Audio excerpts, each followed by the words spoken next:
जिस मन पर शब्दों का आक्रमण हो, वो मन तो निरंतर एक खोज में खोया रहता है। कभी शास्त्रों में, कभी पर्वतों पर, कभी समुद्र के किनारे, तो कभी तीर्थ स्थलों पर, कभी मंदिरों में, कभी वन में। किंतु जो वो खोज रहा होता है वो कभी मिलता नहीं, क्योंकि मन तो अभी भी स्थिर नहीं। वो व्यक्ति जहां भी रहे पुत्र, जहां भी जाए और जहां भी खोजे, तुमने भी सदैव शब्दों पर ध्यान दिया है कार्तिक, भले ही वो मेरे शब्द हो या किसी और की। तुम्हारी प्रतिक्रिया तो उन शब्दों पर ही आती, और जो मन केवल शब्दों को सुनता है, वो उसके निहित अर्थ से स्वयं वंचित रह जाता।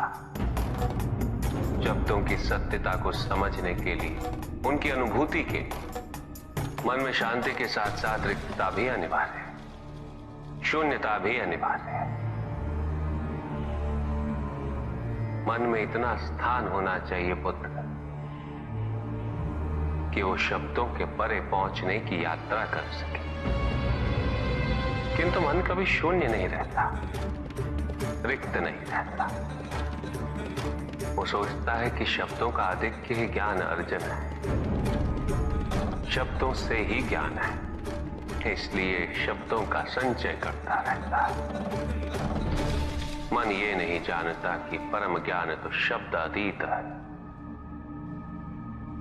एक अनुभूति जिसे शब्दों से बांधना असंभव है। शब्दों का अपना मूल्य क्या है कार्तिक? कुछ भी नहीं। जब भी कोई ईश्वर का नाम लेता है तो क्या ईश्वर मात्र एक शब्द में ही सीमित हो जाते? नहीं, यहां शब्द सत्य नहीं, सत्य है वो अनुभूति जो इन शब्दों में विद्यमान है। यदि शब्द ही सत्य होते तो मात्र भोजन कह देने से व्यक्ति की क्षुधा शांत हो जाती। इसीलिए महत्ता शब्दों की नहीं पुत्र,